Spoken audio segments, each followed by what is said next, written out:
Testing one, two, three.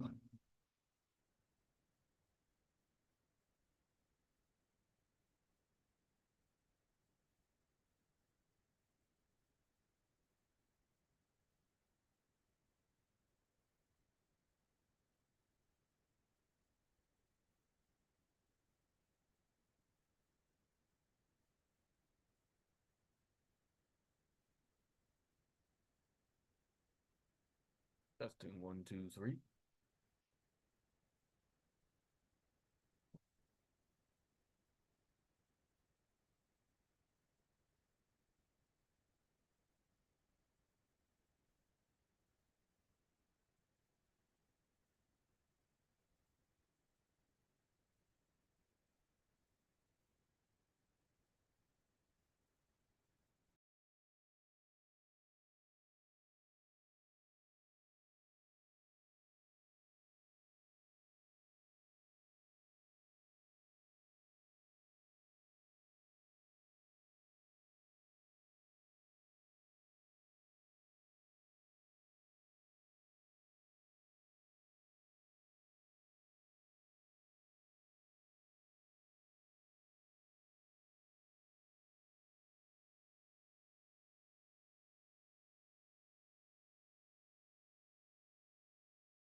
Hello? John, are you there? Hi, Barbara. I'm here. Can you hear me okay? I hear you just fine. Yep. Perfect. I got a brand new computer, so I haven't tried this on this one before. Let me see if I can turn my speakers up to 0.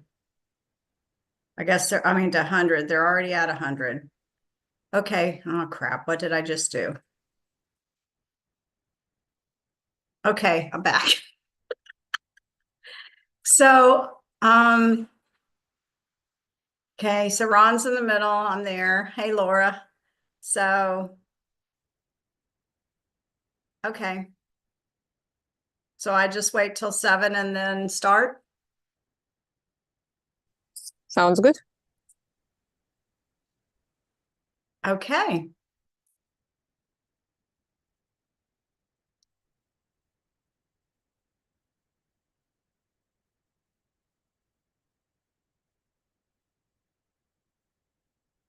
So, John, is Laura the only one on the call right now? Looks that way. Looks like everybody's taking their time to get on. Okay, just checking. How you doing, Laura? I'm good, thank you. How are you? I'm great. Glad to hear that. Are you a new Ron LeGrand student, or have you been in Ron's world a while? Let's put it this way. I listened to Ron for a while, for a couple years. It's more my husband in the program than me, but I'm curious. Okay. Are you doing some deals? No, not yet. It's actually, I guess my main question is, I do get pretty much the part up till you get a contract from the when you get to the house. Let's say you are lucky and you get the contract, right? So up to that, I understand that I need to overcome myself, just go and do it, but I'm pretty confident step by step what I'm doing. From the moment when I get the contract, that's what scares me, because it's like for me it's like a unknown place, because I saw on Rand's Club a check form what I need to have, from what I need to collect. I looked through that contract. Like at some point it says like that kind of like my selling point is that no inspections, nothing. But when I look for a contract from the seller, I need this, and this, and that, and I'm just like I said, like I am totally lost. I kind of don't see the guidance, what I do next, let's put it this way. So this is basically my main question, even some kind of agreement release I need, and I don't understand for what that agreement release and what is that. So like I kind of want a clarification on that if somebody is on the same page with me. Okay. Well, I will cover that in just a second. I'm going to welcome the callers on here. Give me just a minute, Laura, then I will cover what you just asked and explain that for you. Okay, sounds good. Okay, awesome. I'm just going to wait a few more seconds to give a few more people to come on before I make an introduction. So, hi, Leslie. Hi, Neil. Laura, I don't see you anymore. There you are. Okay, I'm I see here. you. Okay, great. Hi, Richard.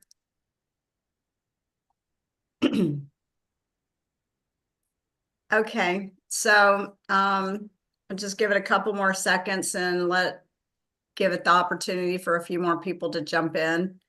And then we'll go from there, and I'll be happy to answer your question, Laura, and give you some guidance with that. Oh, okay, sounds good.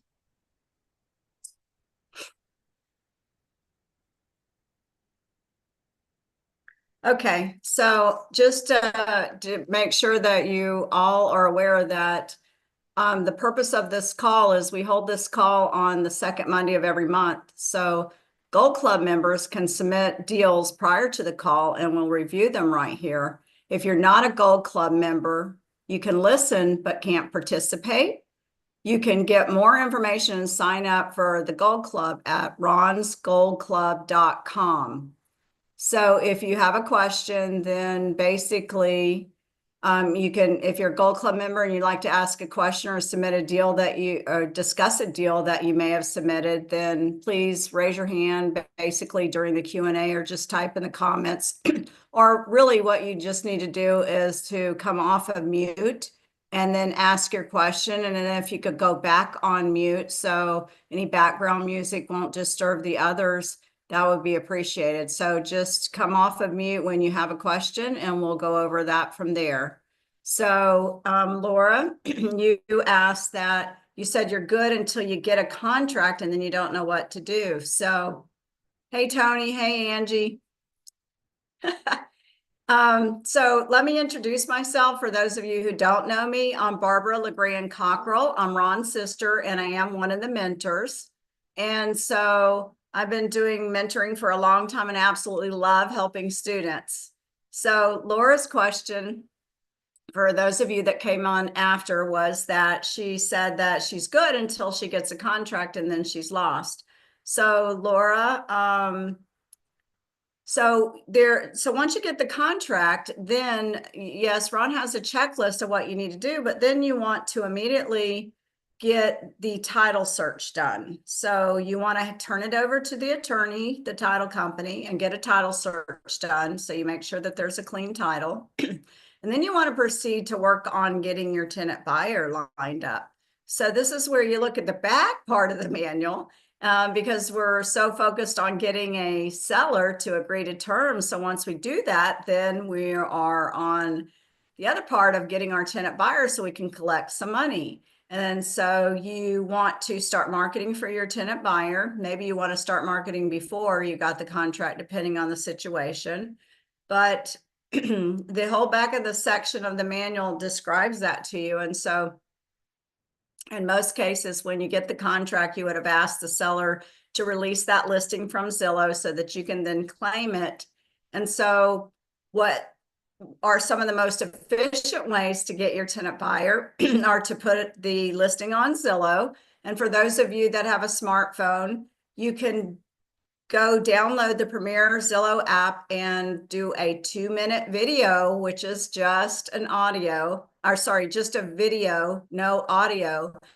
And then record that in your Zillow app and you're going to get a lot more visibility because Google loves videos. So when you put that up there, you're going to put the listing in Zillow and advertise it. You want a sexy description. You want to make it nice that, well, basically women buy if it's a couple, and if not, then you want it appealing so that it's appealing to buy and the description is inviting.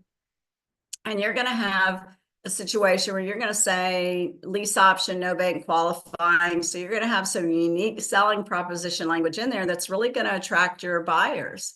So you put it on Zillow, and then once you have it on Zillow, if you're a Facebook member, which I hope you are, then you can go into Facebook and you're going to put it on Marketplace. You're going to populate it from there. So before you put it on Marketplace, hopefully you have joined a bunch of SWIP swap groups, and that's SWIP, SWIP, SWAP.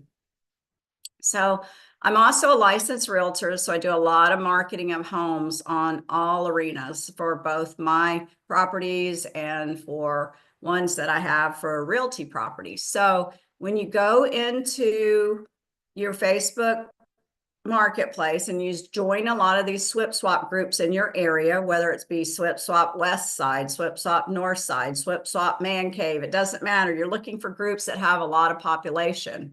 So then you take that Zillow listing, you put it on the Facebook Marketplace, and then you populate it. It'll say, hey, do you want to market it on other areas? And you say yes. So you get to pick up to 20 at a time in these SWIP swap groups. So that really gets it out there as well.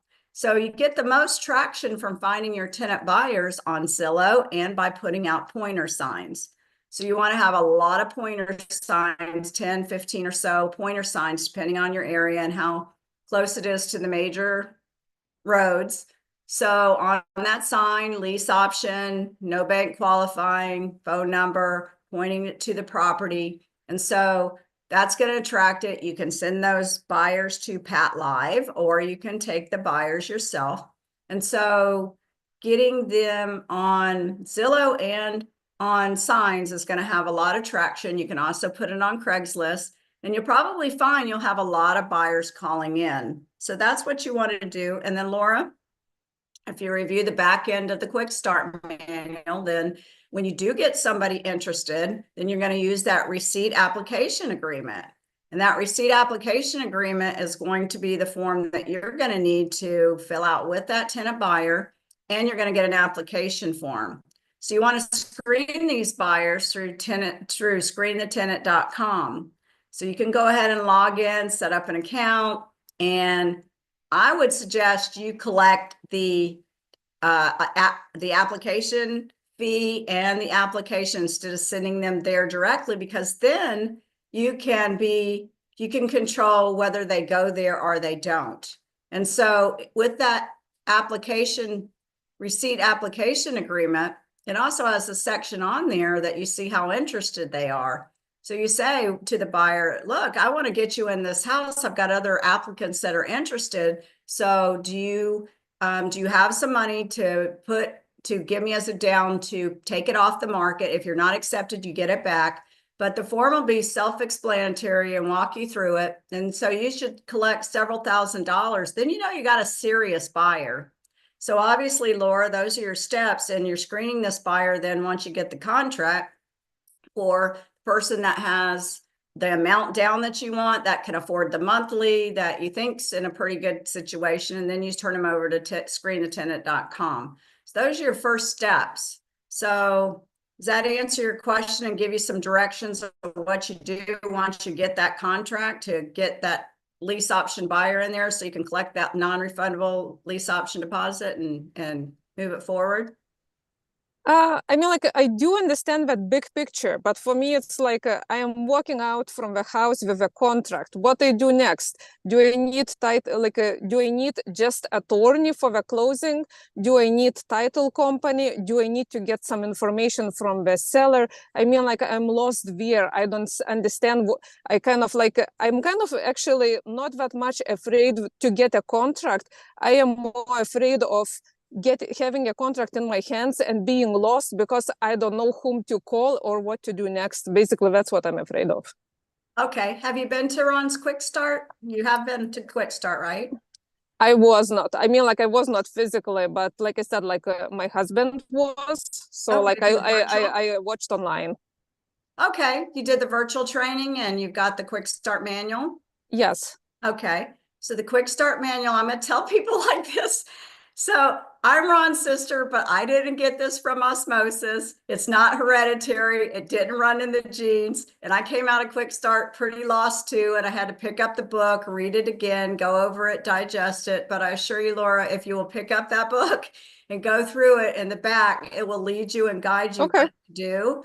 And so that's why I'm trying to give you reassurance there to look at the back part of the manual now. And so he will walk you through it every step of the way. And so you asked whether you use an attorney or a title company. California uses title companies. I don't know what state you're in, but if you use a title company, they're going to want to convince you to use title insurance. And so if it's on a terms deal, you don't need that. But if it's paying cash, then you're going to want title insurance, but you can refuse that. So it just depends on whether you have, you want to have a relationship with an attorney or a title company. You want to make sure that you have somebody that is investor friendly, familiar with doing lease options and owner financing and land trust, because you want to put it in a land trust. So you want to get somebody investor friendly and not just used to doing realty deals. And there is a difference.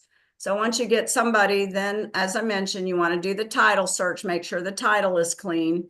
And then you're proceeding to getting that property marketed to get that buyer coming in, and you just go through the steps that are in there. Of course, you're gonna get insurance, and you're going to take care of all that along the way. And so there are forms in the agreement that you can aid the attorney in filling out all your CYA documents and such that are there that you're going to help to provide to the title company that Ron has provided, so that you start building a relationship with that title company and to use your documents, and they know what to do. So does that answer most of your questions? Do you just still have questions about just that? quick question. So, like, I'm in Illinois, so do I need attorney and title company, Okay. or just attorney just enough? An attorney or a title company. I don't know what's the most prevalent in your state, but I would seek an attorney person. That I would just have an attorney. And then, of course, you're going to send them your purchase and sale agreement, and they'll probably tell you if there's any nuances in your state that you need to abide by or fix, or if there's anything in particular that may be needed for that particular state. But Ron's contracts are pretty universal all over. Okay. Okay. Thank you. You're welcome. And just pick up the quick start book, go through the back, and it'll guide you from there. But now's the exciting part. That's really great, Laura, if you've got to a contract. And now's the good part, because now you're almost there to get your non-refundable option deposit and your tenant buyer and get it closed. And so you really want to set up the closing when you get the tenant buyer. Sometimes you can close it. It depends. Sometimes if you got the contract, you want to go ahead and close on it. And sometimes you can line up the tenant buyer depending on the situation. If the house is vacant, ugly, if there's money down, if there's not, and so on. So then you have the forms and agreements in the manual that you can provide to the attorney that Ron uses, which is going to be the lease option form and the option to purchase. So there's two of them. You want to make sure you got the right forms, and you can provide those to the attorney for the closing for your tenant buyer. Okay, thank you. You're welcome. So who else has a question? I have a question. I have a question. Oh, sorry. I'm in Illinois as well. And regarding Hi, that Timothy. contract, hey, can you hear me? Yes. Okay, great. Yeah, it's been a while since I've been on these calls. So I'm glad I got a chance to tune in. I'm in Illinois as well, and I got a contract signed, but it's a lease option contract. Okay. So kind of the same question. Do I need to get a title search if I'm doing a lease purchase arrangement, or can I do that later Well, on? with a lease option, if you've got a lease option with your seller, you're really not purchasing it yet. You are leasing it with the option to purchase it. So right now you're just leasing it. Okay.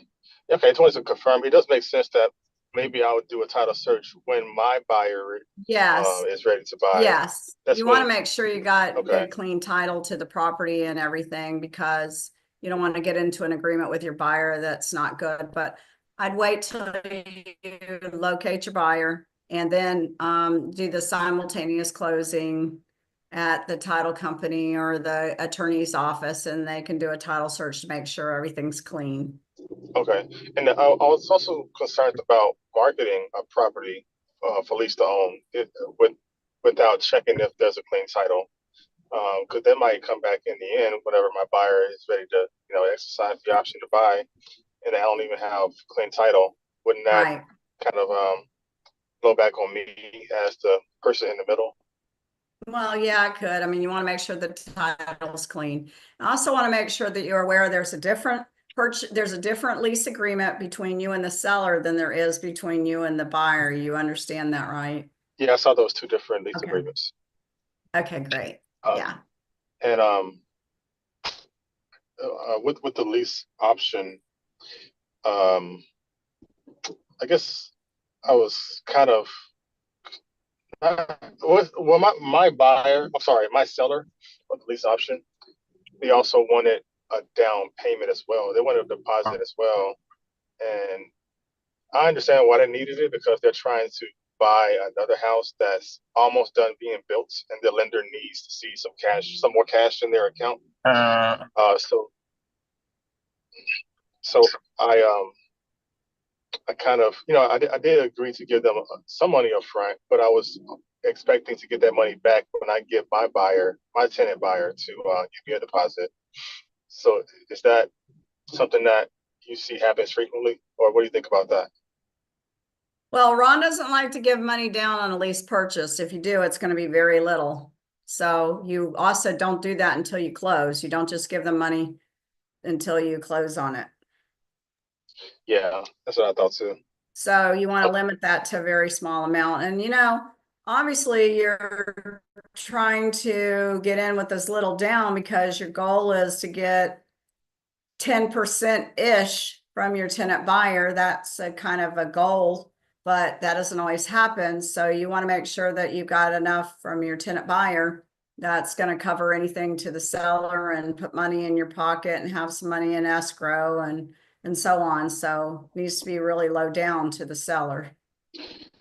And if I did put any money down, even though it may be low, do you recommend that I either use an escrow company or somebody in the middle to put the money to send the money through, or what do you think? Well, you want to close everything with an attorney so that your interest is protected and the seller, the buyer understand this is the real deal and that you got an attorney representing you and such. So you want to use that attorney to close it so that it's all disclosed. It can still go to you, but you want to make sure that you close everything with an attorney. Okay, I see. All right, that's it. I appreciate it. Thank you. You're welcome. Who else has a question? Richard? Any questions? Yeah, I'll go. I got a question. All right. I've been kind of thinking about this. I don't know if I'm overthinking it or not, but let's just say you buy a house for 500,000 on a wrap and they owe, let's just say 200,000 and their payment on that 200,000 is $1,200, but they want a $2,500 payment. How is that written up in the purchase agreement? Or is it broken down further at the attorney's office when you go do the wrap? You're going to break it down in your agreement. You're going to specify the terms in 2B. So you're paying the seller 500, they owe, and so, well, assuming it's a good deal first, assuming that 2,500 is a good deal because you can rent it for so much more than that. And if it is, then all you would do is specify those terms. So they have a mortgage now because they're paying 1,200. So in the purchase and sale agreement in section 2B, the first line in there, you're going to put in wrap mortgage. Yep. First mortgage. So you put that in there and then you spell out the terms in 2B and you just spell it out that you're going to pay them $2,500 a month for X number of years. And then, so I always ask the seller, what's your interest rate now? And hopefully it's low, like 3% or so. And then you say, okay, well, and you just assume or you discuss that you're just going to pay the $2,500 a month. And then because you're paying more, I'm assuming that you're paying more because they want more. So I don't know if you've discussed whether they're going to get interest on that money or not, or if you're just going to pay them the $1,200 at their, say, 3% interest rate that they currently have, but then you're going to pay them $2,500. So the interest rate has to be specified in there, whatever it is. And then, so you just spell out the terms in 2B, and instead of $1,200 a month, you're paying them $2,500 a month. And assuming that is included the principal, interest, taxes, and insurance. So you just spell it out in the terms in 2B and fill in the blanks as you should in there. And now the 1,500 will go for their equity. So the 1,200 will go pay their mortgage, and then the 1,300 would go towards their equity because they got $300,000 in equity.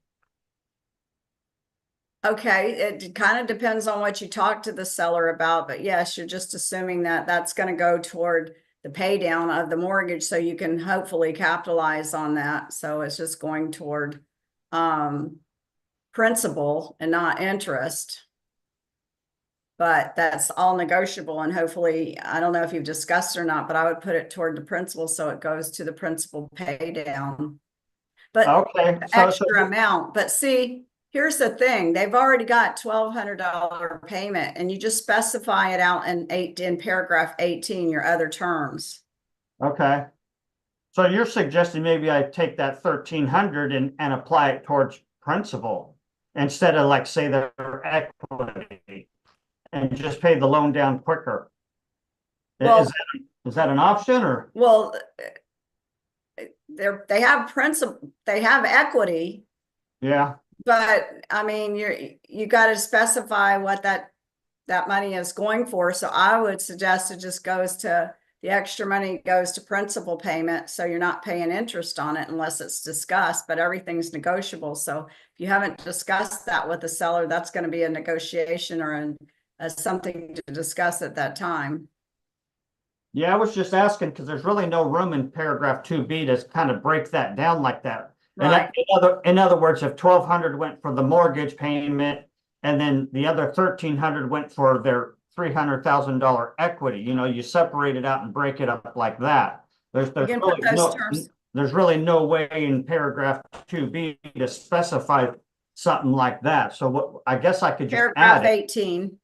So you do it in paragraph 18 that the You could. 1,300 Good. goes towards their equity? Yeah. So see, when you have a seller that you are just paying the amount of exactly what the wrap mortgage is, say they owed 1,200 and you're just paying 1,200, exactly what it is, and they have a 3% interest rate. So in 2B, what you would normally fill out is you'd put the wrap mortgage where it says interest, you just put a dash.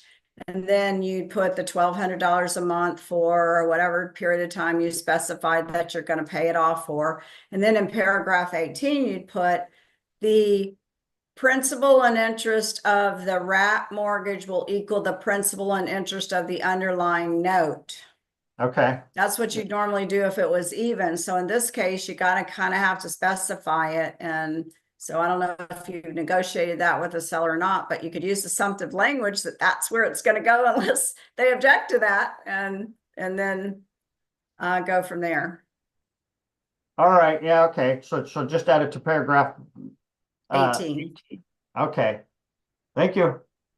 Well, you do have a Word document. The contract is a Word document. If you know how to use Word and you wanted to do electronically, you could add it into paragraph 18. You just specify that. Okay. All right.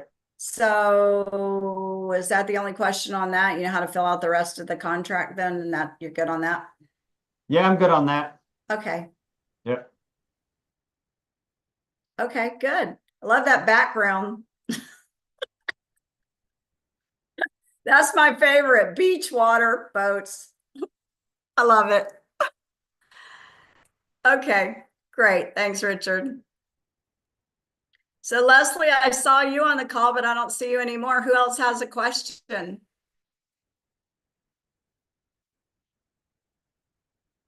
Do you have any other questions, Richard? No? I have a question that nobody else does. Okay. Hi, Timothy. Hey, so I have another property that I'm very close to putting under contract. The property is actually in pre-foreclosure. They're on their last phase of pre-foreclosure. Court date is coming up in maybe 2 or 3 weeks. And the property, the back payments are maybe at most 45,000, but they hardly made any payments at all in like 5 years. So the amount in arrears is about 45,000. That's a lot as to get into a property. And I have been calling around for anybody who might be interested in like partnering up or landing on this kind of opportunity, but nobody seems to want to bite. And I'm trying to just understand what are my other options if I can't find somebody to partner with or lend on that 45,000 in arrears. And plus, okay, I'll stop right there for now. I have another thing to ask about too. Okay, well, let me address that. First of all, Timothy, if they're that far behind, I'm assuming that the list pendants letter has gone out from the bank demanding payment, right? Correct. Okay. And, oh yeah, that's right. You said the auction date or the sale date was in 2 or 3 weeks. So it's unlikely, not impossible, but unlikely that the bank is going to allow you to just catch up the payments and then go forward. The seller, number one, has to get involved with it has to have a hardship, and they have to, ask for forbearance. You'd have to negotiate with the bank. And if it's that close to the sale date, it's unlikely they're going to do that because this has drug on so long. So they're going to be expecting to get paid off. It's only if you can catch up those payments if the bank is willing to do that, and you have to negotiate with them to see if they're willing to do that. So I would suggest it's probably unlikely. And then what happens too, you got to figure is that when a bank does do the list pendants letter, then their attorney is going to tack on attorney charges, and they can be quite hefty. So that's going to add to the loan too. So I don't know all of the other factors involved and how much spread there is and such, but sounds like this is going to be more like it's going to need a cash deal. So then you got to make sure that it works within Ron's Mayo formula to pay cash. So then you would need to get a private lender if you don't have the funds so you'd want to get a private lender, and then make sure that the loan to value ratios are met and that you're within Ron's Mayo formula to buy the house in the first place, which is if it's over 300,000, then the Mayo, the most amount you would offer would be 80% of the ARV minus repair cost. Now, if the price of the ARV is under 300,000, then you're looking at the Mayo being 70% of the after repair value minus repair cost. So you got to make sure it's within that formula, not just that you're buying it because they're behind. It's then you got to figure out how much is now the payoff. They've tacked on money from the attorney for filing the list pendants. So you just got to make sure that it works within that realm, and it's a good deal for you. But yes, you would want to line up private money. Now, the best case scenario is when you can find sellers that haven't been filed a list pendants letter. So that means they're notice of default, meaning there are several payments behind or a few payments behind, where then you can negotiate with the seller to buy the house and then catch up the past payments. And you don't have to worry about appeasing the bank or getting the bank's approval, because then you're catching them up because the list pendants letter has not been filed yet and attorney's charges have not been tacked on. Does that make sense? Yes, that makes sense. Okay. And you're referring to the attorney that the bank hired. Correct. When the bank's going to use an attorney to send the list pendants letter out and to do the legal procedures for them. So that's what I'm talking about, the attorney that the bank hires. So within this period of time, 2 to 3 weeks. So, I mean, you might get a really good deal if the numbers are there. So you got to look at the numbers and see what you're looking at as far as how much they are behind and the ARV of the property. Yeah, I looked into that, and the property is right now behind in like 45,000. The payoff amount that the bank gave is like 211,000, but the ARV is only like 235, maybe.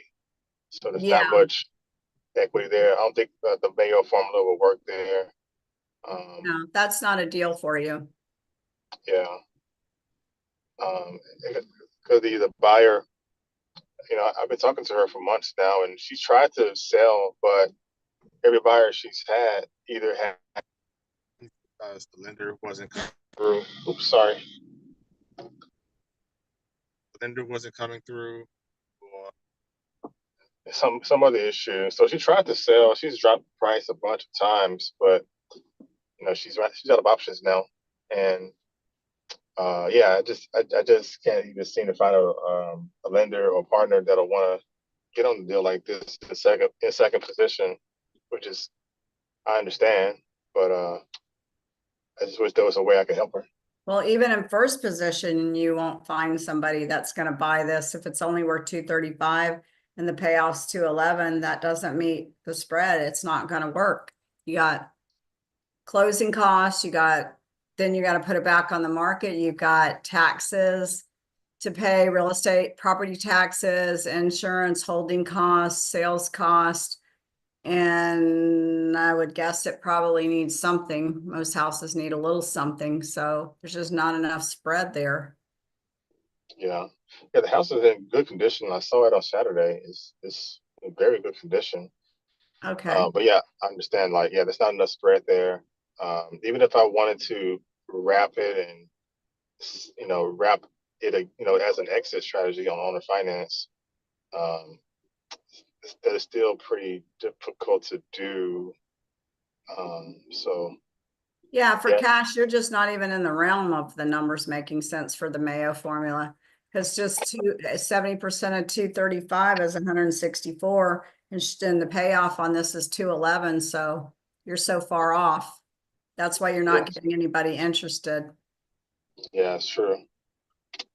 Yeah, okay. Well, We're I'll looking let for them. ones that have a lower balance that makes sense that you can buy in and get some equity in it. Right. Yeah. Okay. Um, yeah, that answers the question. I appreciate it. You're welcome. Who else has a question? Hey, Barbara, it's Andrew in Nashville. Hey, how are you? I'm good. How are you? I'm good. Got a question for you. I've got a seller that has shown some interest at first he had listed a duplex, and then he told me he had two duplexes that he wanted to sell. Okay. And I was just wondering if Ron recommends purchasing duplexes on terms. Sure. If the numbers work, it's all about the numbers. It's all about the math. And it's okay to buy condos. It's okay to buy townhomes, but it's all about the math and whether they work. So now when you buy a duplex, obviously you can only sell it to one owner. So when you're buying it, you probably want to sell it on owner financing. So that buyer is going to want to buy it and maybe live in part of it and maybe lease out the other part. But yeah, duplexes are fine. Well, I think he's wanting to do only a lease purchase situation. He doesn't want to do an outright sale. And so I guess I would offer it once I got it under lease purchase, offer it to a tenant buyer the same terms. I guess a lot of people would look at that as an opportunity to live in one side and rent the other. Is that kind of how you see things pan out? It could. I mean, when you're doing a lease, there's only so much you can do with it because you can only sell one. So, and you got two potential living spaces there. So you could sublease it, but that's not your best option there. Why will he only do a lease? He doesn't want the title to transfer? I think that's right. But if I'm offering it as a lease purchase to a tenant buyer, they would still buy the whole unit, whether they wanted to rent out both sides or live in one side and rent out the other one, right? Right. Okay. But Okay. you probably want to have more control over that because you're dealing with, now you got a lease with the seller and then you're going to lease it to somebody and they're going to sublease it to somebody. And so that's why I think you would probably want to have more control with ownership and sell it on. It'd be better if you could buy on owner financing and then maybe sell it on some owner financing. Right. I see what you're saying. So if I tried to get a tenant buyer, and they're going to be leasing too, then I don't have that approval from my seller on a lease purchase. Well, you don't have control over who they're gonna sublease it to. Right. You Okay. got control over one person, but not the other. So duplexes are okay as long as you're buying them outright Yeah, or that's, on. I would want to Terms. buy, not lease. Okay. Understood. Thank you. Because you're subleasing it, see, and you've got that responsibility going on. So I would try to talk the owner into some owner financing. Okay. Even Great. if Thank you had to do a contract for deed, at least you've got the owner financing, could sell on the owner financing. I don't know how Sure. that in your state, but if that's the situation where he's worried about the deed transferring, I understand. Great. Thank you for your help. you're welcome. Bye.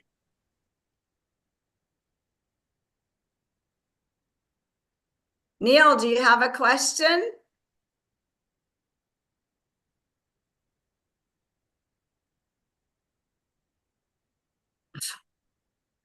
I'm lonely. Somebody ask a question. I want to help. Who else has a question? Hi, Barbara. I'm still, Hey, hi, how are you? I'm good. And you? Good. I'm still thinking about the Timothy situation with that foreclosure situation. Is it possible to, depending on the situation, maybe explore like loan modification or something to kind of postpone foreclosure, and then if the numbers are okay, you can buy the house after? Something like that, or just talk to the bank and say, hey, I want to buy this house. What would be the best case scenario to help this seller? Something like that. I don't know that the bank really cares about helping the seller, to be Well, honest with you, but yes, it's well, always a help them not to have to go through foreclosure, because the bank will, rather have somebody take over the house than take it to foreclosure, no? Yeah, so know that there's two different departments. If you talk to the forbearance department, then they'll probably work with you, or it could, but I don't know if they will this close to the sale date, 2 to 3 weeks away. I don't know if they're going to want to postpone the sale date in that situation. Usually they don't that when it's that close, but always there's a possibility that you can talk to the bank and see if they are willing to put the payment in arrears. It's already Right. in arrears of 45,000, but it's kind of a lot of money that they've been waiting on for a long time. You see, for this had been years for that price range house for it to be $45,000 in back payments. So this has been going on for a long time, and always you can talk to the bank and see if they're willing to put the payment in arrears. And so in order for a seller to get a forbearance, the bank wants to know that they can make the payment going forward. 95% of the people cannot make the payment going forward. So Right. it doesn't hurt to talk to the bank. I'm just trying to be realistic. I'm not trying to be a downer or totally discourage you No, from that, just but exploring all the yeah, but for options. sure, if the bank is willing, then, but still, let's take a look at this. So this bank is willing. So you're not going to buy a property for 211 and it's worth 235. And so, especially when you got to come up with $45,000, if you did to catch up the payment, obviously, then the loan balance would be much less. But this is not a great deal because you're not putting $45,000 cash into a property that you don't have more equity in than that. Your Mayo Right. formula doesn't work to put that much cash into it. So what are you going to do with it now that if you put $45,000 in it, you'd have to sell it outright. There's not enough profit here between that, you see, and because you got 211 in it to sell it for 235. The bottom line is that there's just not enough money in the deal to work it. I was thinking if they put this 45 in the back and then reinstate the loan, like have new payments, and then you can take over these payments or wrap it or something like that. Yeah, that's a possibility if the bank's willing to do that, but it's unlikely they will, but it doesn't hurt to ask. I'm just saying when it's already had the attorney file the list pendants and they're that close to the sale date, they probably are not gonna stop that procedure, but you can certainly Right. try. Why are they asking for the So, 45,000? who is the best? What was the reason Pardon for me? the 45,000? It's almost like somebody wants a down payment to pay for his mortgage. No, these are arrears. 45,000 was the amount that was past due on the payments. Oh. That's why I say you wouldn't want to catch that up. 45,000 is past due payments, and you would not want to do that if the numbers don't make Because the sense. classic, If you get convince the bank to do a forbearance on that and just let it go forward and then make the payment going forward, then you would just start from there and start making the payments, but it's unlikely they're going to do that. Mm-hmm. So you would just talk to the trustee and see if you. there's a reason why they won't do it. And the reason they won't do it is they spent 6 months before they were allowed to file a foreclosure in most states. Exactly. They lost income all that time, and they don't want to go through that risk a second time. You Exactly. have to put enough cash on the table that even if that happens, they won't lose. And that at that point, it becomes prohibitively expensive for everybody. Right. And that's why I say it's very, very unlikely you're going to get that scenario to work. Mm-hmm. Okay. At 45,000, killing everything. Yeah, that's a lot of money, a lot of past taxes on, a lot of past payments on a $200,000 house. Well, what Ron says always is, you get control of the property, you get a down payment and a monthly payment. You got a $300 or $400 or $500 spread. You got cash coming in, you got the down payment, and at the end, when you sell it 10, 20, 30 years later, it's gone up in value. But you're starting out from behind the 8 ball here. Yeah, because you're not going to put 45,000 in it. He's passing the problem on to you. There's no equity in the house. Exactly. That's what I'm saying. There's There's nothing. equity in this deal. It's not a deal. Now, if it was a fixer-upper and there's 100,000 increased value there, Yeah. I mean, if there's someone's 45,000 behind, what's the condition of the house? What is it? Maybe they, a lot of times they let things go when they don't have money. That's true. They don't repair, they don't fix. That's true. And that's a long time that those payments have been behind. So I imagine they haven't been spending any money on any maintenance at all either. So the person who owns the house, what's their motivation here? If they do nothing, they're not really losing much, are they?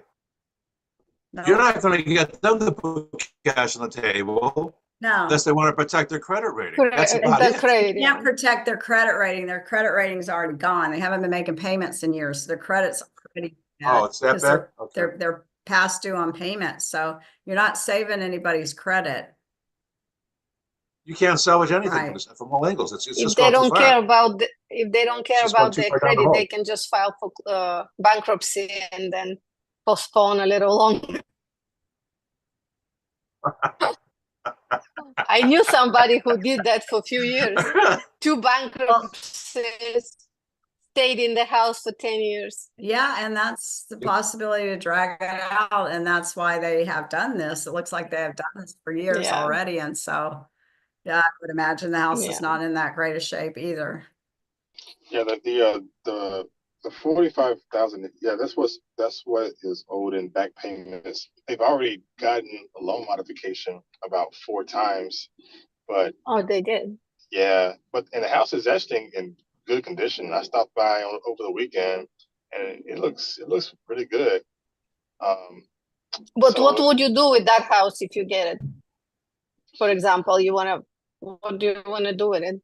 I mean, my goal is always to either at least option it out or owner finance it out. I think the city has like a rental restriction, the city that is in, but I'll either do an owner finance exit and recoup some of that 45 immediately with my buyer's down payment. But you're not going to But- get enough from your But buyer's you're not down gonna be- payment, yeah. even That's the whole 10%. problem. How are you going to give the 45,000 back? Yeah, you're Yes. It's not. going to take you years. Yes, that's and you what I don't said. have any equity You in start it. behind the 8 ball there.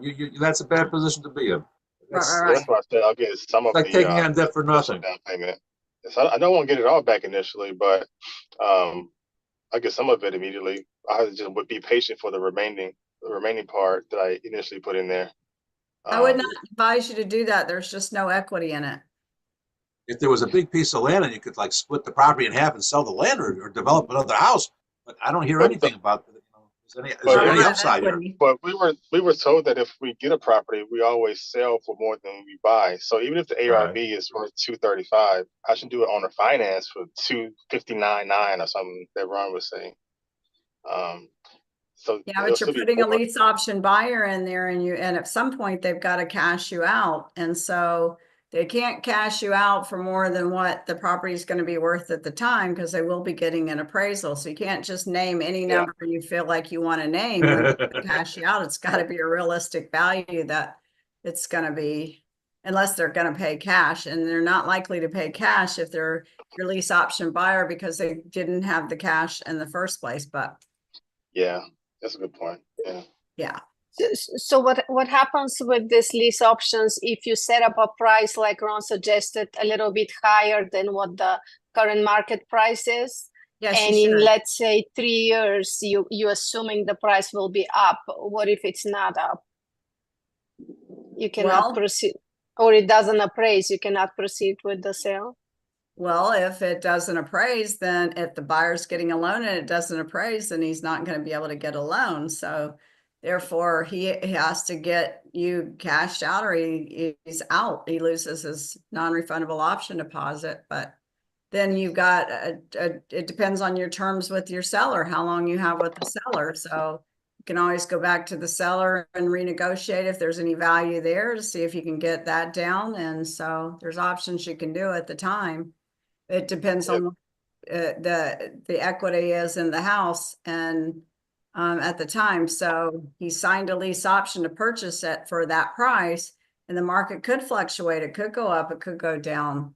So that's when you see what he can do or you renegotiate. And the buyer would have the option to bring more money to the table if he needs to, right? Yeah, Right. but it's like putting your neck in a noose. You're waiting for something to go wrong. Right, Yeah. Not a deal. right. Is there what's the rent on that place? If you it's fixed up, you say it's in nice condition. What's the most rent you could get for the thing? Oh man, that's the best part about it. That's what The I was mortgage thinking. is only like 1,700 a month, but I can do a long-term rent, regularly and get like $2,600 a month. So if I got a lease option tenant, they'll be paying me a little bit more than market rate for rent. So probably cash flowing like $1,000 a month. Yeah. But then you got 45 in it unless you can really get that seller to that bank to convince them. And if they've already done a loan modification 4 times, not likely they're going to do it again. You're not gonna do it. No, but Yeah, if he's got 2,600 in, he's paying what? What are you paying? 1,200 a month? So you got 1,400 cash flow. 2 years out, you got your money back. That's the problem. I don't want to wait 2 years. Yeah, that's true. Yeah. But Probably then should get something a little- keep running it. I mean, I watch what is it, a 3-bedroom, 4-bedroom? What is it? Yeah, it's a 3-bed, 2-bath. Ranch house? So there's a ranch Yeah. all one level? That's a split level.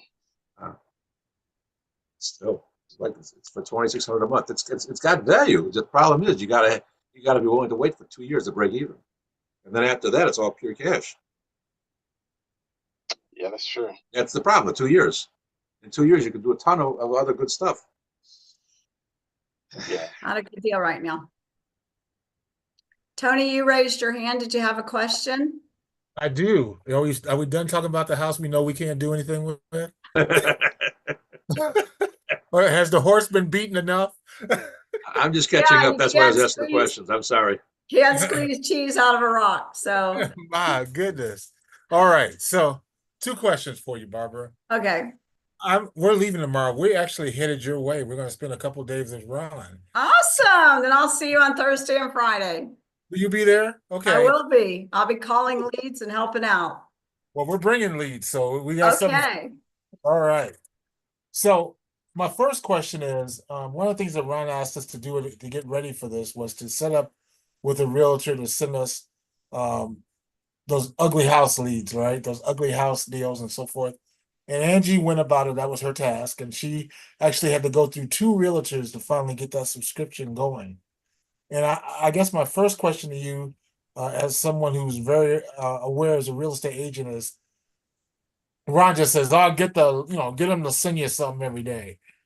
How do you articulate to to a real estate agent what you want? Well, you're asking me as a realtor and investor on the other end, knowing that most investors might waste your time as a realtor. So you want to give them confidence that you're going to do something, that you're an action taker, and that you're really looking for deals. And so you want to develop a relationship with the realtor and say, you are looking to buy deals and this is what I want. And so, I mean, is a subscription called something like the no, MLS Super Loopers subscription, or I mean, does it no, have some name? Okay, no, so but so there's a couple things that changed in the marketplace in July. So in order for a realtor to show properties, they have to have an agreement with the buyer. They don't have to have an agreement to send you listings, but they may ask for an agreement to be your buyer's broker, and that's okay. And you can sign an agreement with them. And then if you're willing to do that, then they know that you're more serious. So then they might be more committed to you to put some effort into helping you. You see what I'm saying? Because when you make those offers, you're going to make those offers through them. And so that's how a buyer's agent is going to get paid these days. So if you want to be serious with the realtor and let them know you're serious about getting deals, and say, I'm willing to sign a buyer broker agreement with you. And I that's think the word. Thank you. That's exactly so. what I. Yeah, because a realtor that just sets you up on a search doesn't know if you're going to come back to them, especially somebody new. You cannot understand how many investors seek me out and say, hey, you got any deals? Every day I get a text as just a realtor or something. You got any deals? Because there's always investors looking for deals. And so if you're a serious player, which you are, and you want to develop a relationship with a realtor that can help you, and that so they can put you on an automatic search that will send you those, that once they set up the email, it's just automatic and you're going to get those. And so once you I think Andrea has that set up now, but it was just such an arduous process. I mean, she literally had to sit someone down, try to explain it, and they were relatively new now. So, the but realtor was relatively new. Okay. Yeah. That's So- it. So they didn't understand investors and how investors work or how any of that's going to work. And so basically on those types, you just need a realtor that is open and willing to work with investors. Some are and some aren't. Some just Yeah. don't get it. No, we finally got there, but it was not a fun process. We were like, we gotta get this done before we get in front of Ron, because he's gonna ask us if we had this set up. We gotta have it set up. So, but she made it happen. So success on Okay. that. So once you get, Okay, so I'm okay, sorry. go ahead.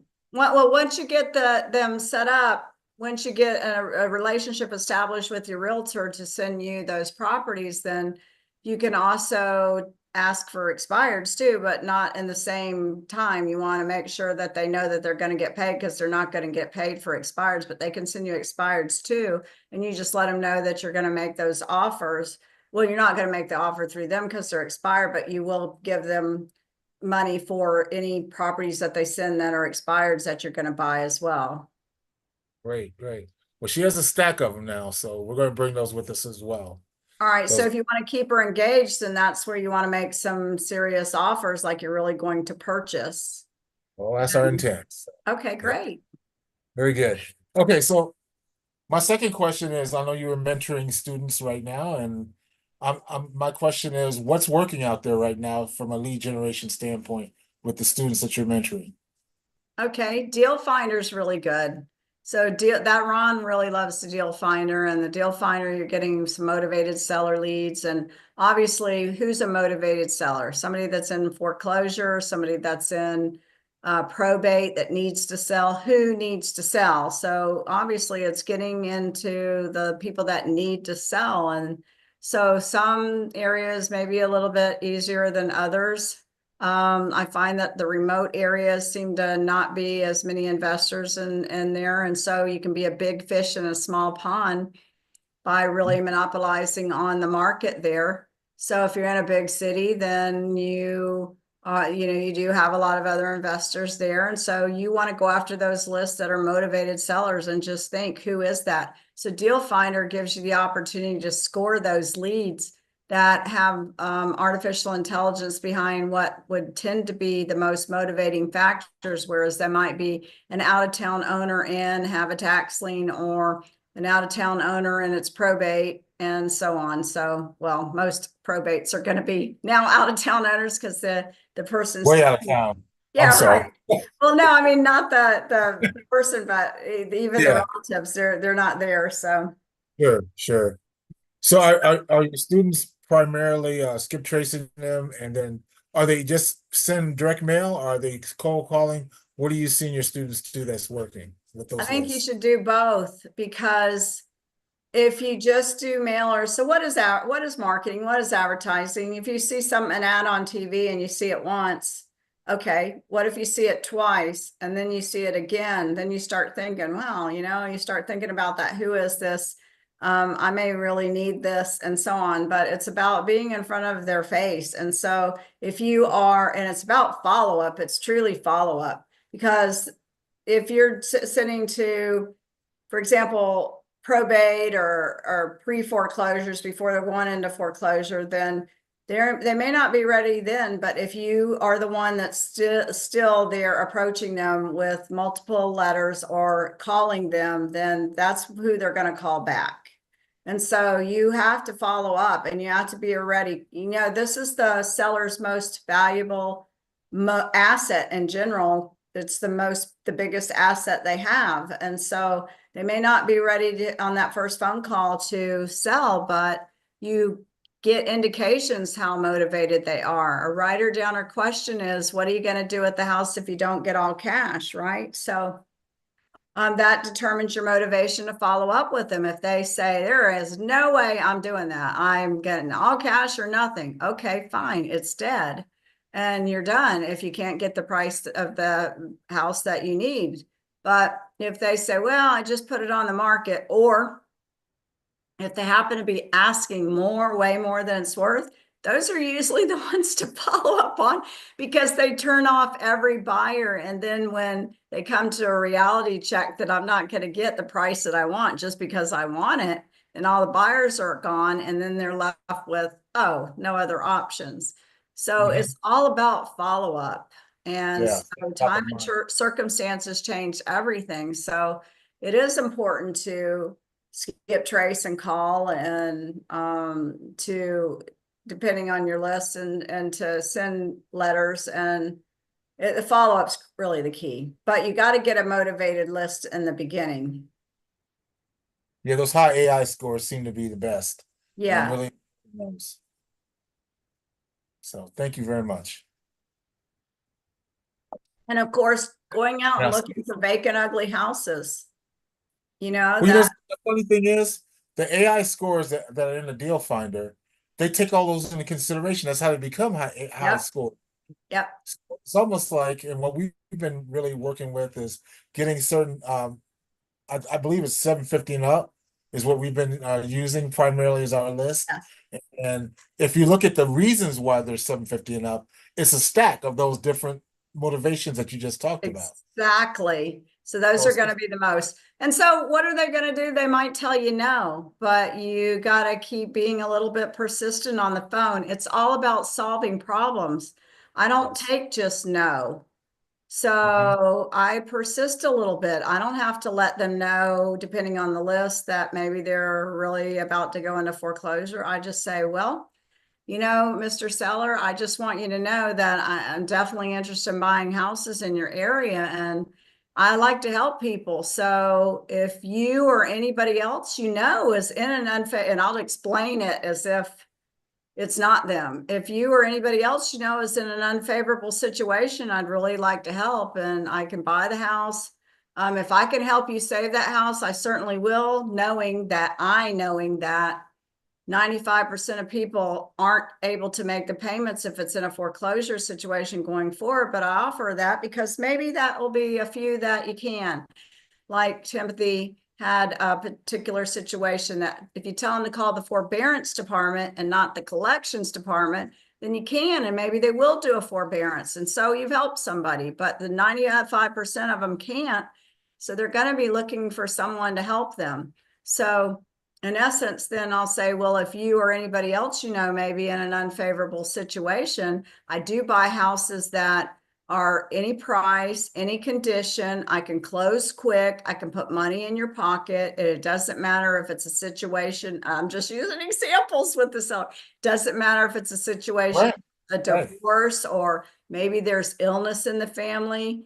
You know, I know that bad times hit people. And so listen, I'm looking for houses in your area. So if you know of anybody, will you please let me know? I'll make it worth your while as well. And so you start coming across as helpful, and then that's the person they want to deal with, don't they? They want to deal with somebody that's going to help them. And so Getting your foot in the door is what you're doing. And exactly, you're getting your foot in the door. Those AI scores are based on propensity to sell over 90 days. Yes. Well, you may be on day one of those 90 days, but it's the follow-up as they're going. It's the follow-up. Absolutely, that is the key. So you've made a good rapport the first time, and then you follow up again. And so what happens with any marketing? Well, you called them once, you're calling them again, then they're going to really take you serious, and you're getting an email, wow, this person really is interested in buying my house. I should call Tony, right?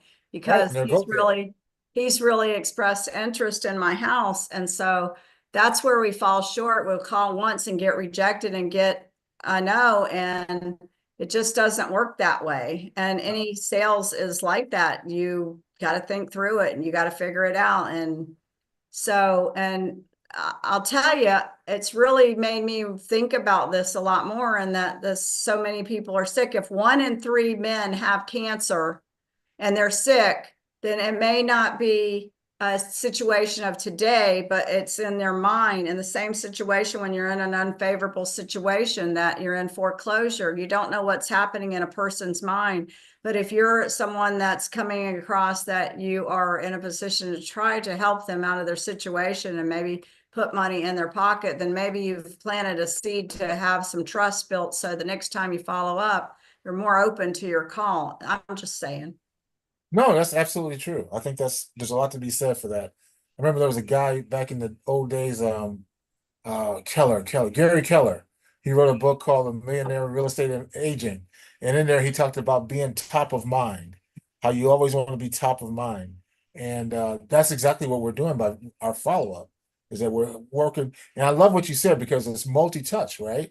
You're calling, you're sending a direct mail, you're being there for that person as they traverse through those 90 days.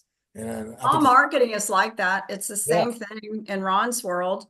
He's going to get you a little bit interested in the fast track to give you some more information so that you can become interested, and then you get more information, and he can help you further. And so that's the same thing you're doing with those sellers, and you're creating a follow-up. So marketing is like that. That's so true. It is. That's the cool thing about our CRMs. Our CRMs can help us as well in terms of sending texts and sending emails to help them as well to what we do ourselves, manually. So it's cool. Thank you very much. You're welcome. You got to keep following up. You got to be persistent. Don't quit. Well, my follow-up is going to suffer the next couple of days because I'm going to be out there with you. So that's okay. You'll learn more tactics. That's it. I'll see you soon. Okay, looking forward to it, Tony. Thank you. So somebody put a text that they had a question. If you have a question, just unmute yourself and ask the question, because I'm here and want to help. Hi, I have a question. Oh, I'm sorry. Go ahead. Vanetta, no, ladies first. Go ahead. Oh, thank you. Okay. Hi, everybody. Hi. My VA put a lead into the REI Black Book. I reached out to her, and it was a yes to she was open to taking payment. So I was excited. When I called her and got more information, this property is in New Jersey. I'm in PA. And when I spoke to her, this was their second property, her and her husband. She did get an offer, but she didn't go into detail to me about what the offer was. But I found out in conversation that it was on the MLS and she had it listed. So I remember a while back, Ron talking about maybe if the seller was willing to let the listing go with the agent. And so I just didn't know what to do with it.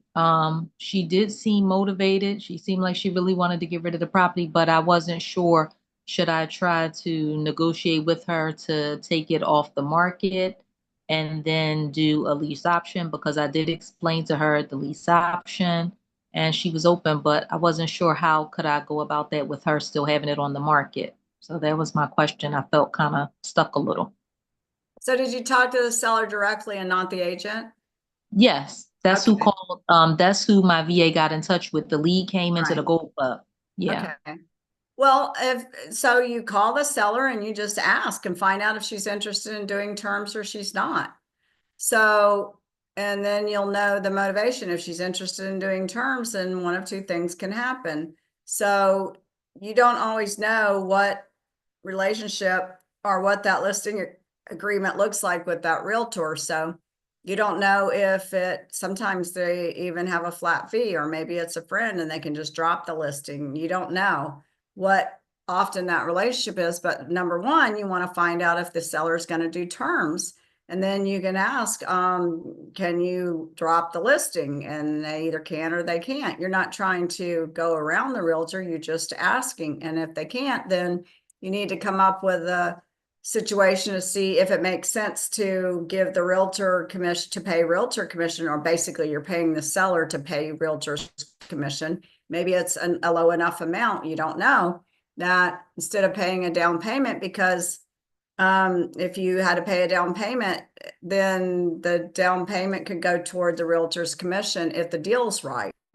So normally it doesn't work, and Ron tells you don't work with the realtor, because then the seller may want down payment and then you got to pay a realtor's commission. And usually it's beyond what you would normally pay a seller down. But if you're already talking to the seller and you got a lead and they're interested, talk to the seller and find out the terms and just see if it can work or it can't. But you don't want to enter into any agreement while it's still listed, or a realtor's commission is definitely going to be due. Right. Because I kind of let it go stagnant for about 2 days because I was supposed to reach back out to her, but I wasn't sure. Should I just come right out and ask her to release the Yes. listing? Yeah. Well, you Okay. should first ask if she's willing to do terms. She's not willing to She do did say terms. that. She Okay. did. Yeah. Because I If had that she's willing together to do before I even called terms, her back. then Yeah. ask what terms. Find out if the terms meet your criteria. If the terms are good enough, we usually buy with nothing down. Okay. And then what's the payment? Is there spread? Is there a monthly spread there? Is she going to give you a long enough term to make it worthwhile? Is she going to give you some equity there? All the terms have to be, it's a picture. You got to find out if all the terms work and if that works. And then if it does work, then you can ask, well, hey, can you drop the listing? And if you can't drop the listing, and well, what commission are you paying to that agent? Because then it'd only be one side, the listing side, and maybe you got enough there to go ahead and pay the agent. Maybe it's 2%. So you Okay. just got to look at the whole big picture and see what could work. Okay. Now I won't be intimidated the next time that comes up. Thank you so much. You're welcome. It's just asking the questions and finding out the terms questions and if those terms work or not before you go any Yes. further, because there's no point if she's not interested in doing terms and you can't get a really good price, there's no point in her dropping the listing because you can't do it. Okay, so who else had a question? I have a question. This is Okay. Zoltan. Nice to see you, Barbara. Hi. Hi. Yeah, just two quick questions. One, I'm still at the $59 level. I was wondering, maybe it's a starter question, but with the $99, where can I upgrade and what are the benefits? And that's number one. Number two is I'm also like a realtor like you are. So kind of like how do you when you just talk with somebody brand new, like how do you like approach them, or how do you lead the conversation that, hey, it could be potentially just be a realtor deal, so to say, when you sell the house, or potentially you could try to find a terms deal there for yourself. So how do you lead those conversations? Okay, so first of all, as far as upgrading your membership, then you want to talk to customer service. And if John is still on the line, then he can give us the number for the customer service. I don't have it handy. But if not, then you would just contact Global and ask for customer service, and someone can help you to upgrade your membership to the other levels. And then they can explain what is involved in those different levels for you. Okay. And then the second question was, Yeah, being a realtor, or when are you a realtor and when are you an investor? oh, okay, yeah. When you have those like you meet Temporarily, somebody who's kind of, well, just okay, wants to sell the house, like let's say a FISBO, like there you how go. do you lead that conversation? Oh, you're not interested in terms. Okay, well, I can still say your house, right? Right. Okay, so there you go. Zoltan, pop that back up one more time so he can see the customer service number now that he's watching the screen. If you could, John, he gave you the VIP customer service number. He'll probably pop it up again, but keep watching the screen. There you go. So there's your VIP service numbers that you can call to upgrade your services. Now, to answer your question, so you're an investor. You always call assuming that you want to buy the house on terms. So you go through, and depending on your state, realtor is supposed to disclose that meaningful conversation, and that depends on your state. So what meaningful conversation means in your marketing. So you always call them as if you are looking to buy for yourself, because you can always buy for yourself. You can buy properties for yourself, even if you're a realtor, because you're going to have a vested interest in it and you're going to have that under contract. So you always want to go into it with the terms questions in mind, and it's really simple. You start out with that lead property information sheet if you're calling them directly without a VA script or anything, and use that section in B that says that we can either pay cash or we can make a monthly payment, and then you use that language in B, and you find out, do you have to have all cash at closing, or would you like for me to explain the options for the best deal? And then if they're interested in the terms, and you just go through the terms questions. And then if you find out that the terms don't work and they just want to pay all cash, and then you can say, well, what are you going to do at the house if you don't get all cash? There's your lead in to know what to do next. If they say, well, there's just no way I'm going to do terms, that there's no way if you follow it up later that they're going to do terms. Well, so, and because you're a realtor, then you might say, well, have you thought about listing the house? How many days have you had it on the market? Do you want to keep trying to sell it on your own, or would you like the assistance? And then you can disclose that I am also a licensed realtor, but I'm calling to buy your house. But if the terms don't work, then, I can definitely market it and get it sold for you, and then go into that approach. Got it. So you're disclosing that you're a realtor kind of in the middle. It depends on your state, what meaningful conversation means in your marketing for your state. Some states, they have to disclose right up front that they're a realtor, and some don't until meaningful conversation. But remember, you can still buy properties for yourself. So, depending on your marketing laws in your state, but it doesn't hurt to disclose that, but you just let them know. If they ask, you certainly want to be honest. Yes, I'm a realtor. I'm interested in buying your house, not just listing it. But now if you send out yellow letters or you send out marketing materials, you have to make sure that you do disclose on those. You know that, right? Okay. Yes. Okay. Thank you. You're welcome. And then, see, honestly, guys, there's 1 out of 3 things that's going to happen. They're going to sell on their own. They're going to sell to you as an investor, or they're going to list with the realtor. So one of those 3 things is going to happen. And then as an investor, you want to make sure that you've followed up with them to see if there's any possibility that they'll do terms. And you just know by the conversation and how it goes, whether it's worth that follow-up for the investment deal or not. So how would so in the same situation, if I buy a house subject to, but the house just so happens to be listed by an agent, what would the agent's commission percentage be? Would it be on what's left of her mortgage? It would be whatever she's contracted with the seller to be.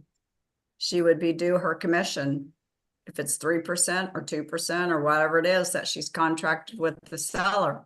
So even though you're buying it subject to, the commission still has to be paid. So either she's coming out of pocket, which is not likely, depending on the deal you're getting, or you're paying money down, which means that you might be buying it subject to, but you're paying over the subject to price with some money down, and then you're buying it subject to after the down payment to pay for the realtor commission. Does that make sense? Yes, so it is they get a So percentage that's for of sure. the purchase price. Pardon me? Sorry, Pardon? they get I didn't hear because there was people talking over. What was the question again? the commission would be based off of the Purchase price. the purchase price, and the Correct. purchase price would be whatever the balance is on the existing mortgage. Right.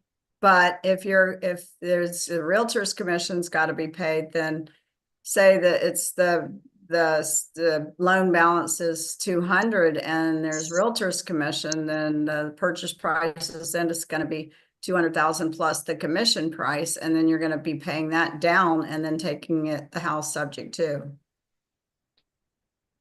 I see. Okay, makes sense. I don't know that a realtor is going to advise their client to do a subject to deal, but maybe some will. That's what I was thinking about. I mean, with that foreclosure deal I asked you about, but there is, I met the person, I met the agent, sorry, not the agent, but the seller. I met the seller in that brief moment when she didn't have an active contract with the agent. So I met her when she was not under contract, but then after I talked to her, then she got an agent. So if I did take over that house subject to, I would have to pay the rich 45K or so plus commissions. Well, that's the thing. I don't know if I have to pay commissions because I didn't find this seller through an agent. It's commission if that house is listed. Whether you contacted the seller or not, as long as that house is listed, commissions are due. Okay. Which means that that's even more not a great deal, because then you're coming up with 45,000 plus, then you're paying agent's commission, which is more on top of that. So your spread even got lower.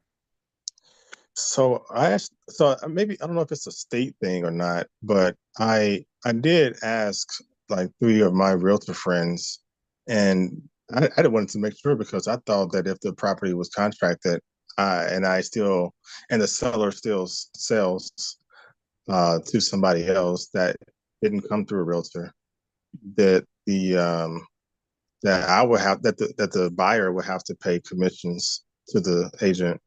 But in Illinois, I asked Illinois agents, and they said that if the seller has a contract with an agent, but the seller finds a buyer on their own, there there's no required commissions to be paid because the seller sought their own buyer, even though You're the still property was paying the contracted. listing agent's commission. The listing agent has a listing agreement with the seller for a certain amount of commission. So that's what's due. Don't have to pay the buyer's commission. If the listing agent didn't bring the buyer, then you wouldn't have to pay commission for the buyer's agent. Yeah, that's what I mean. Like if I was the buyer and I'm an investor and I'm not represented by an agent, but the seller sold her house to me, there's no agent in the transaction at all between myself and the seller. Yes, there is. The seller has a relationship with that agent to list the property. So the listing agent's going to get paid to sell that house because she has a listing agreement with the seller to list and market the house. So when a contract's entered into, the listing agent is due commission. Yeah, that's what I thought too. Um, that's why I was asking if it's a state specific thing that doesn't apply in Illinois, but it may apply.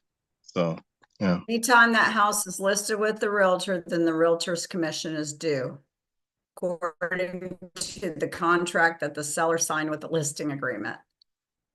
right. Okay.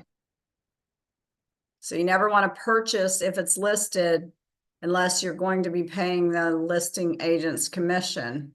The only way you would avoid that is if that listing gets dropped. Right.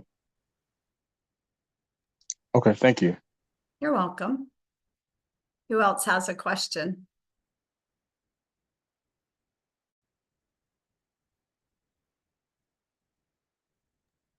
I have a question. Okay. Hi, Laura. Hi. Just want to make sure that I understand right. And I feel property. I'll call, like, I'll do my calculations. I'll call you back, right? Because I need to do my comps. It's kind of does not make point to make any negotiation or something like that until I don't know what's other comps. Absolutely not. No, okay. You do not pull comps until you know that it's a potential deal. So if you run scripts, starting with the lead property information, the section on B, that says that we can either pay cash or we can make a monthly payment to you until you're paid off in full. And just as I mentioned earlier, do you need all cash at closing, or would you like to hear options for the best deal? So when you get them interested in going further and you know that they may be interested in terms, that's when you're going to go to your closing call script and you're going to ask those terms questions, because Okay. you don't even know if you have a deal or not until you ask the questions. You have to use the script and get empowered to ask those closing call questions and find out if they're interested in you making those monthly payments. And if they are, then you go to the $1 million script where you're really breaking it down now to the terms. And until you know what those terms are, you know nothing. You don't know if you have a deal or not. There's no sense in you pulling comps if you don't have a seller that's interested in either number one, giving you terms, or interested in number two, giving you a cash price that meets a Mayo formula. Now, how do you know the Mayo, the R? Well, just go to Zillow and just take a quick glance at first when you're talking to the seller. The Zillow estimate's not always right. It's usually low. It's usually way off, but it just gives you a rough idea if you're anywhere close. If the seller's asking 200,000, the estimate's 200,000, and you can kind of guess he's asking full retail, right? So then you figure, well, what is the least you're going to take? At least you'll take. If you get a lower number, much lower, then you know there's possibility there that you might be able to meet Ron's Mayo formula for cash. But never ever do you want to just go pull comps before you pick up that phone and talk to a seller, or you are wasting your time.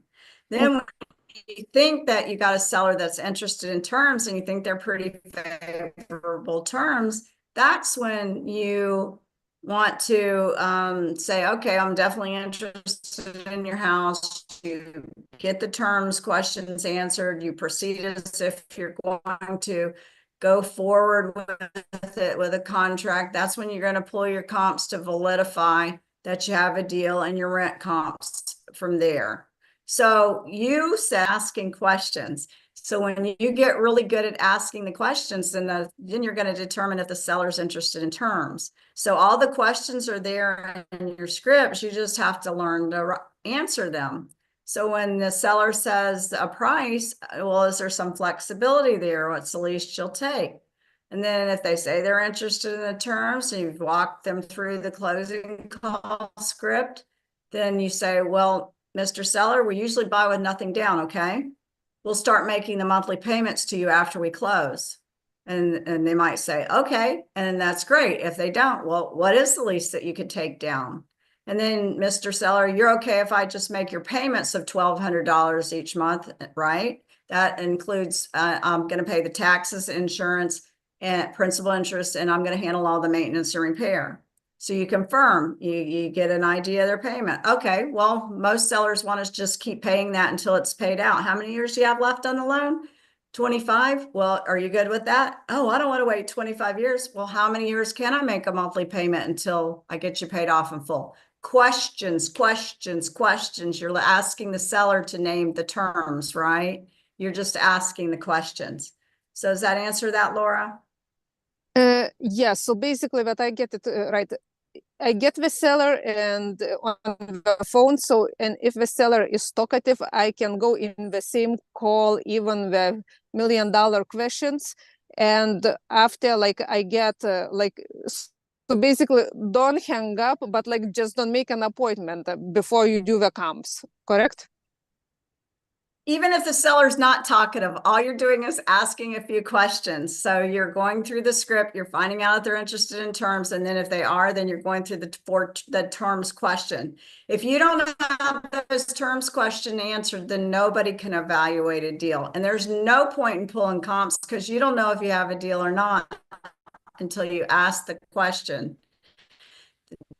Down payment, the payment, the lease they'll take, and how long, basically. So there is no point, forget comps a deal, then you would validify it with comps because you would do your purchase and sale agreement, and then you would go out to the house with the purchase and sale agreement, and you'd have the comps to know if that's a good deal and it's what you thought it was or not, and then you talk to them and renegotiate at Okay, there. got it. And my last question is like not concerning this one, but if I'm looking at one condo, and if condo is it has like the association says like no renting, so that does it mean that I cannot do rent to own, or Yes. or I can still do that?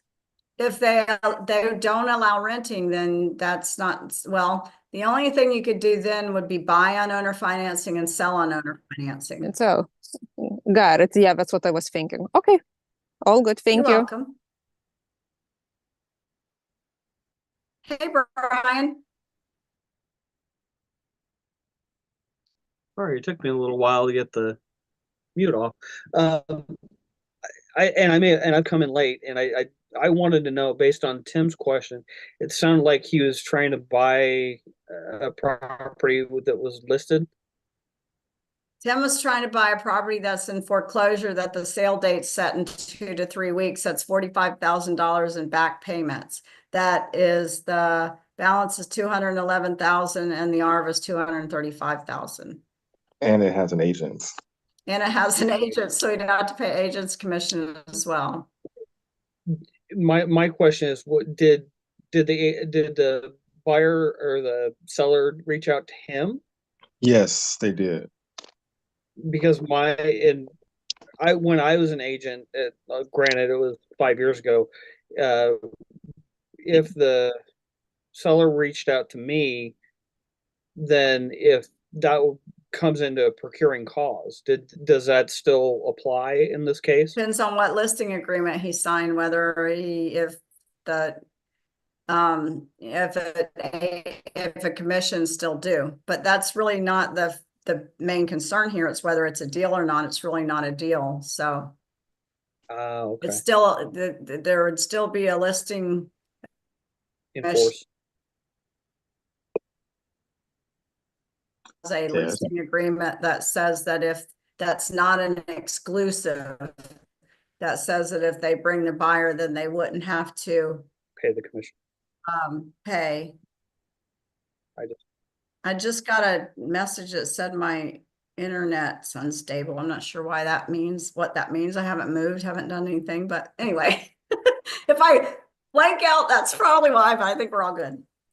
I just wondered because I had the same situation. It was, they weren't in foreclosure.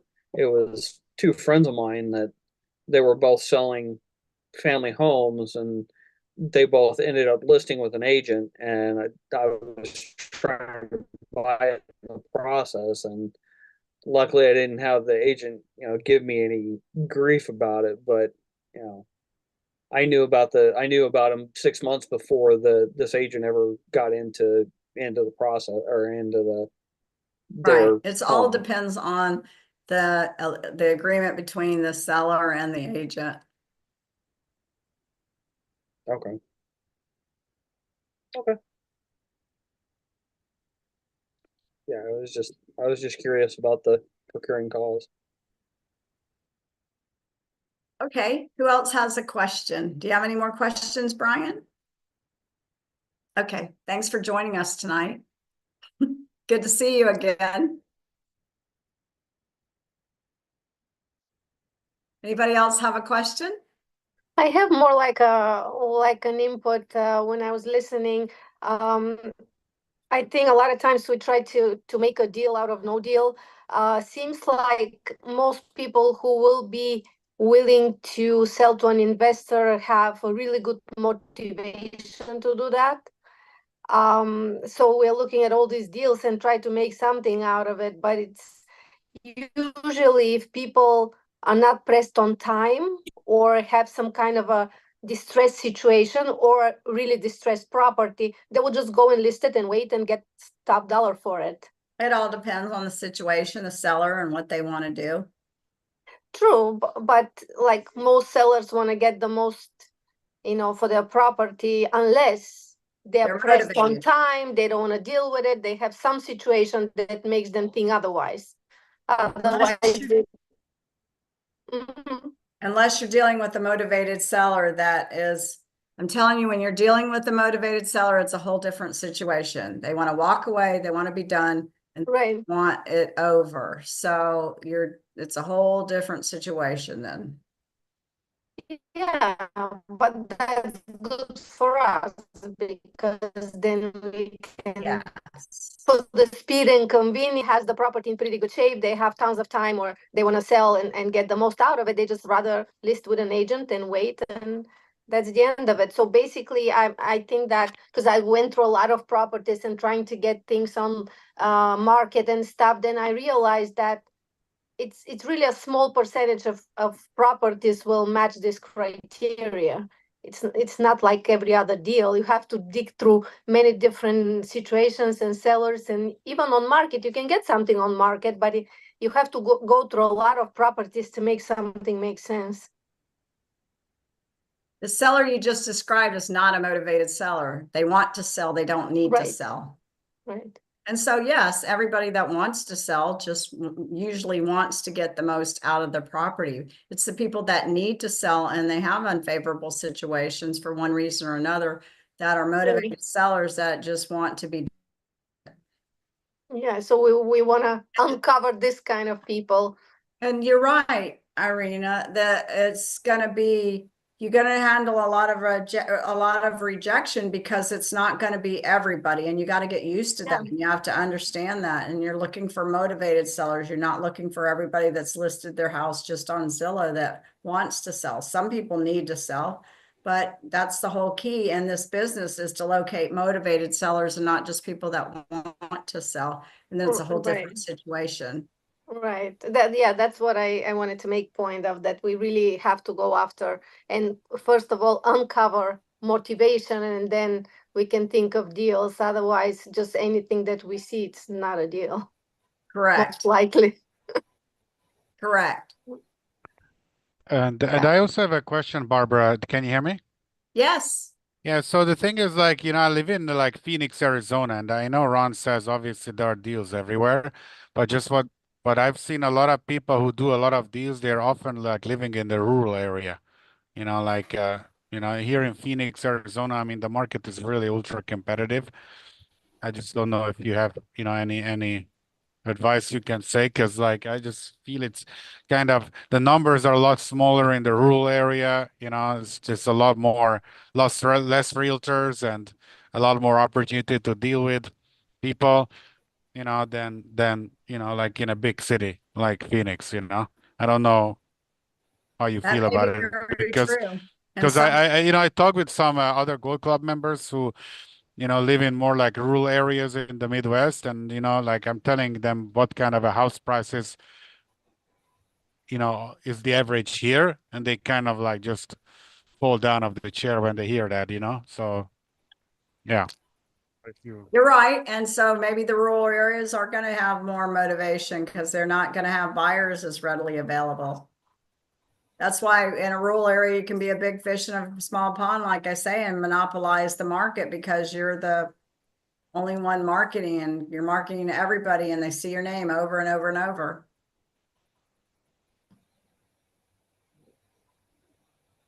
Okay, who else has a question? All right, so open to taking more questions if anybody else has one, but it is 8:35. So if nobody has any more questions, then we're going to end the call. So if you have a question, then please jump on now and let's get them answered. Barbara, can you hear me? I can. Hi, Mike. Hi, how you doing? Good. I thought I'd throw this in for a quick question. Okay. I've been looking in the Florida area, and it seems like the leads I'm getting, almost half of them are condos. Other than the problem with getting permission to do a rent to own, barring that, is there any weird stuff or things we should watch out for with condos in your experience that might be different? Yeah, there are now. So if you're in Florida, I think you're probably aware of the condo that collapsed in Miami, right? Yeah, I heard that wasn't a good day.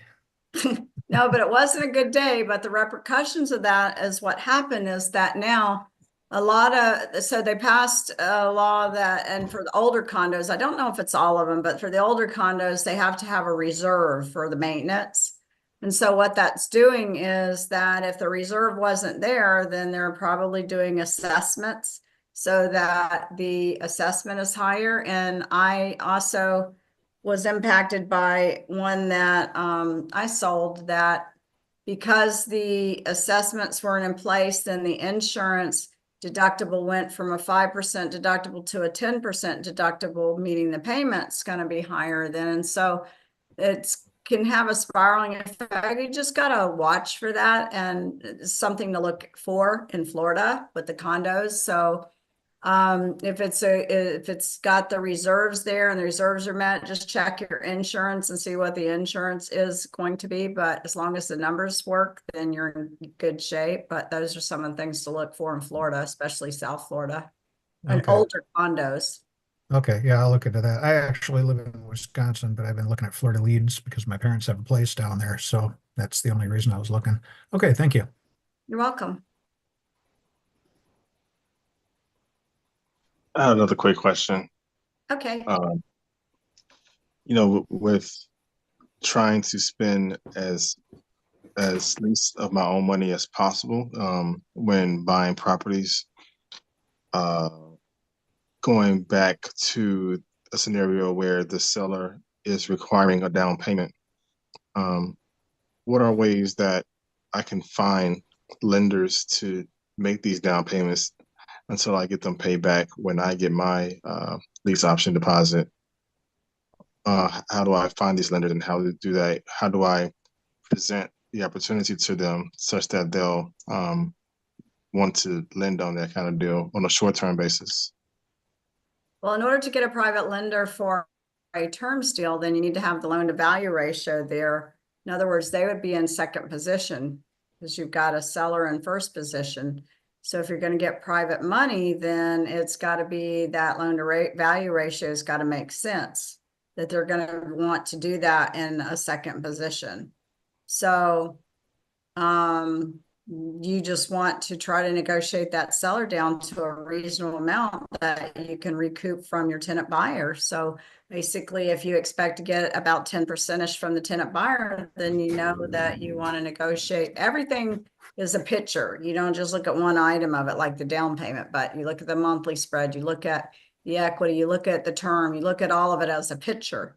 But ideally, then you would want to negotiate the down payment with the seller to be low enough that, say, 10%-ish from your tenant buyer is going to have enough to pay the seller and to pay the closing and to put some money in your pocket, have a little bit in reserve. So I don't know if you'll be able to get that from a private lender, but you want to negotiate that based on that fact. And then it's pretty easy then to get some short-term money until you can get it from your tenant buyers. That makes sense? Timothy, Yeah, that makes sense. Yeah, okay. to help them or to secure their position by being a second lien position. Yeah, the loan to value ratio has to make sense for that. And most private lenders are not gonna, well, if a private lender will do about anything, but if it's a seasoned private lender and they've been doing this, then they usually want a loan to value ratio of 75%-ish. But a private lender is just that. It's somebody that's willing to do that. Yeah, you're right. And I know that there are like transactional lenders, but I think those are for short term basis. If I don't get I'm trying to ask. If I don't so if it's a lease option acquisition with a down payment, I can't give a private lender second position since I don't own the property, right? Well, you're buying it. That only happens when you go to purchase it. Yeah, so not when I do a lease option acquisition. No. Okay. Yeah, it makes sense. Okay. Okay. One more question. Anybody have one more question before we wrap it up? So you're all good? Okay. Well, thank you everyone for joining us tonight. Hopefully you got some good information out of it and it was worth your time. I really enjoyed being on here to help all of you. So want to continue to encourage you to keep at it. Deals are out there. Just keep going for it, keep learning, keep growing. And so, hi, Alicia. Thank you. I appreciate that. So I just want to encourage you, just keep going and get out there and get some motivated sellers and get better on those scripts and make it happen. So you guys have a blessed evening. You're welcome. Good night. Bye now. Thanks, Barbara. You're welcome. Hey, Joanna. Hi, Barbara. Thank you. Hey, good to see you again. Hope you're doing well. I'm good. I will be there next month to see you. For which one? The quick start. Okay, awesome. Look forward to it. Yeah, I'm looking forward to it too. Awesome. Thank you for letting me know that. I'm excited to see Thank you you. again. Yeah. Okay. Thank you. Take care. Bye-bye. Bye-bye.